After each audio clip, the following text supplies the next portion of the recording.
I went from about to graduate my senior year in high school to going to jail. From graduating to going to college to seeing a year in prison over some bullcrap. Hey, you gotta do more than that. We don't know how to twerk, we're white. Hey, I've seen white people twerk. That's a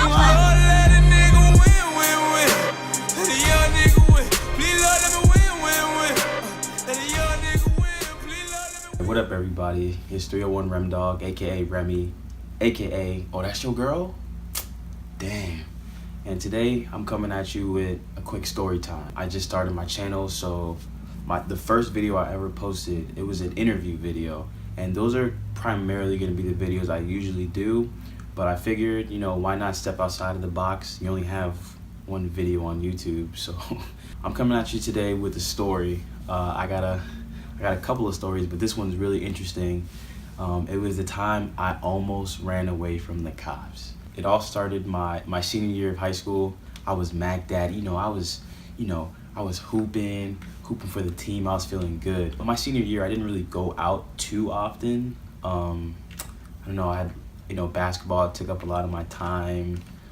My mom, she really didn't like me going out too much. When you have all that pent up, energy to go and do something, to go and have fun, when it finally hits you, you just go crazy. I think everybody can relate to that. So one of my friends basically told me that there was going to be this huge New Year's party and all the cool kids are going and you can't miss out. I had to see what's up. I went to the party and it was too lit. It was this nice house party and all my friends were there and it was just a good time. Basically, this is where things went downhill. I actually ended up drinking 22 shots. Back to back to back to back. I was actually going shot for shot with one of my boys, Nobel. Shout out to Nobel if you're watching this, bro. We weren't lightweights, man. We were throwing them back 15 shots in. I don't know what we were drinking. I think we were drinking that trash alcohol. That alcohol that you go to the alcohol store and you buy for $8. And it was just rubbing alcohol, just terrible. Eventually I start to black out. But before I do black out, I'm upstairs for some reason. So while I'm upstairs, there's someone that screams the cops are here, the cops are here. For some reason, right? Someone answers the door. One of these drunk alcoholic kids answers the door and it's a cop. Mind you, from what I believe, and correct me if I'm wrong, when a cop knocks on your door, he cannot come inside without a warrant or reason to believe that something suspicious is going on. So the guy opens the door and he's like, "How can I help you, officer?" And he's like, "We came here for a noise complaint. Can we come in?" And this kid was like, "Sure." Why would you ever let a cop inside your house? So basically the cop gets inside the house now. That's when all hell breaks loose. There's about maybe 30 kids at this party. We're all underaged. We're all drinking. Once the cop gets inside, there's 3 or 4 other cops outside. Everybody gets a citation. Just line them up in front of the house like clockwork. So bam, you get a citation. Bam, you get a citation. When I saw all that happening, I ran upstairs as fast as I could, just trying to hide somewhere because I knew if I get a citation, I'm done for. My mom will kill me. I just thought of this genius plan to just run upstairs and hide for as long as I could. So I was upstairs for the most part when they were lining people up and getting the kids out, until a cop comes. He's like, "We have dogs and we will send them upstairs." Bruh. I was 22 shots in and I'm like, what the fuck? I might as well just go downstairs, just be like, "Officer, you got me." Excuse me. I refuse to get eaten by dogs rather than getting citation. That's just me. As soon as I heard that, I was just I came downstairs, I was like, "Officer, you got me." And it was a black officer. That's important. As soon as I came downstairs, he brought me to the back porch. I'm sitting on the back porch, kind of like how I am now, with this girl to my left and I think this guy to my right. I'm still kind of conscious. So when the cop sits me down, he's like, "Before I give you the citation, is there anybody else in the house?" As soon as he said that, I'm like, oh my God, this is my chance to escape this cop and not get a citation and get in trouble. So I'm thinking in my head, if I lied to him and tell him that there's someone upstairs, he's gonna have to walk and go upstairs and then I can make a run for it. That's exactly what I tried to do. When he said that, I was like, you know what, officer? Yeah, there is. There's someone upstairs. There's someone hiding me in like the upstairs closet. I don't know. I was lying. He was black, so he like low-key trusted me. We just gave that black head nod, like, yeah. I was lying my ass off. So he went upstairs, and as soon as he walked in the house, I turned around and made a break for it. There was no hesitation. Like, I got up, turned. All I knew was I was at a house and I needed to run. My dumbass, I was so drunk. I had turned onto the street where the other 4 cops were, and there were like 30 people, 30 kids sitting down. I had ran onto that street, and all I see is like 3 other cops. They're like, hey, he's making a run for it. I'm just running up this hill as fast as I could. I turn around and I see 2 other cops chasing me. I'm like, fuck. As I'm running up this hill, all I hear is, taser, taser. As soon as I heard that, all the blood just rushed to my head. I felt euphoric. All I heard were like pin taps on the gravel. Pew, pew, pew. The freaking taser barely hit me. I was just like, holy crap. I just kept running. All my pants were ripped.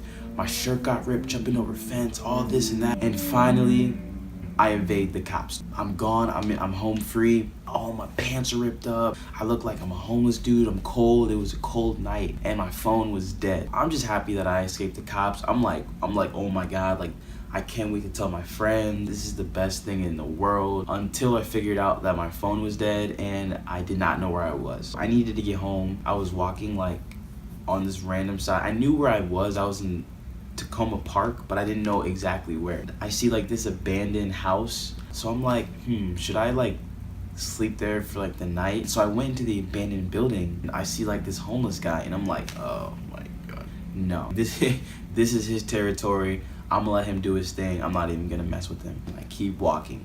I walked so far that I ended up walking to Washington Adventist Hospital. Again, I'm all beaten and battered and bruised. And I had see this car. It was this Jamaican lady. I just dawned on me. I was like, well, maybe she can give me a ride home. So I went to go ask if they can give me a ride home, and this is where it went really bad. I went up to them and I was like, hi, do you mind if you give me a ride home? My phone is dead and I can't call a taxi. The Jamaican lady was like, oh, okay, we will give you a ride home. And the passenger, the lady, she was like, yeah, go give him a ride home. They were both with it. I hop in the van. I'm like, oh my God, like, I can't believe I managed to do this. Like, this is the best day of my life. They were like, okay, where do you live? Where do you live? And I was like, I live da-da-da-da-da-da. They were about to pull off. She's pulling off of Washington Adventist Hospital. I'm feeling good, man. Like, everything is good. As soon as we were about to pull off, she stops the car, puts it in brake, and she starts break down crying. I'm like, what's wrong? Just take me home. She's like,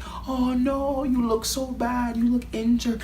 You need to go to the hospital. And I'm like, lady, please. I was about to cry. I was like, please, just take me home. Just take me home. And even the passenger, the lady in the passenger, she was like, okay, Rochelle, take him home, take him home. She wasn't having it. She was like, no, we need to call the cops, da-da-da-da-da. As soon as she said that, there's a cop car that pulls right into the Washington Adventist Hospital. Bruh. Mind you, the house party that we were at, it wasn't too far from Washington Adventist Hospital. There were 30 people that got cited, so you can only imagine how many people got alcohol poisoning. Everybody was just going nuts. As soon as the cop car pulled up, this Jamaican lady was waving the cop car. She was like, okay, please help, there's a boy. I'm just in the back like, oh my gosh, why, lady, why are you doing this to me? The cop car pulls up to the minivan. The cop comes out and he looks in the back, and I looked this man dead in the eye, and it was the same cop that I had ran from, the same black guy. As soon as I saw his face, I just passed out. I could not take it anymore, man. It was just like, damn. All I remember this guy saying is like, wow, you want to run for me? All right, yeah, we'll see you graduated from high school. I'm gonna give you 2 years. I'm gonna fuck your life up. And I was just like, wow, like, oh my goodness. So basically the guy puts me in handcuffs and he takes me to the Washington Adventist Hospital. So when I get to the hospital, I actually have to make a phone call. And of course I'm not gonna call my mom because I'm pretty much gonna die. So my best alternative was to call my grandmother. So I call her up. I'm like, Grandma, can you get me? She's like, okay, I'm coming. So as I'm laying on the hospital bed, the cop was actually on my bedside. I am handcuffed and the cop is right there. He's like, yeah, you're not escaping me this time. I'm gonna give you a year in jail. I'm really about that. I went from about to graduate my senior year in high school to going to jail. From graduating to going to college to seeing a year in prison over some bullcrap. My grandmother finally pulls up, and when she walks into the hospital, she locks eyes with the police officer. She's like, "John, is that you?" And then the police officer's like, "Miss Addie, is that you?" And I'm sitting here like, what the hell is going on? I'm about to see a year in prison, and these guys are having a family reunion. So basically my grandmother was like, "John, what happened to my grandson?" He's all like, "Well, Miss Addie, I'm gonna take him to jail because he ran from the cops." She's like, "John, don't do that. I raised you." What? You raised this man? You raised this heathen, grandma? Then the police officer was like, "Well, Miss Addie, he ran away from the cops. There's not much I can do. I know you raised me, but I mean, Miss Addie, like, I have to do my job." My grandmother was pleading with him. She was like, "No, don't do that to my son. There must be another alternative, this, that, and the third." So then the police officer, he thought about it. And then he was like, "Just because you raised me, I won't send your grandson to jail. What I'm going to actually do is give him a citation like everybody else." Bruh. What are the actual odds that my grandmother knew this police officer that was about to give me a year in jail? The odds of that, like, statistically, I feel like are 1,000,000 So basically, I just got a citation. That was it. I had to write like a 10-page paper on why underage drinking was bad. My whole record would be wiped off. That's it. Boom. I went from potentially going to jail for a year to having to write a 10-page paper that was less than what I actually do in my English class, just because my grandmother knew who the police officer was. To this day, like, it's just like, wow, I'm trying to do big things now. If I have a record, no one's gonna want to hire me. Shout out to grandma for that. I appreciate you. And the next day, it was hectic. Everybody was like, "Oh, you know, you ran from the cops, this and that." And I was like, kind of. But karma caught up to me. The moral of the story, man, karma always catches up to you. So if you're gonna be a side hoe, then when you get a main chick, they're gonna have a side hoe. That's all I'm saying, man. I appreciate you guys sticking through this video. Again, you know, this is something new. This is story time that I wanted to tell. Let me know what you guys personally want to see. I might dive my feet into maybe story time. If you guys like this video, do me a favor, like, comment, and subscribe. It lets me know that, hey, I like this video and I want more of it. So I appreciate you guys. And yeah, let's keep this going, man. 301 Rem Dog. I'm out. Drop 600 on the whip. Yo, nigga coming out of 6, nigga. Grandma kicked the nigga out the crib. Now where the fuck am I supposed to live, nigga? Oh God, help a nigga get it how I live. Cause I was in the kitchen with the whip, nigga.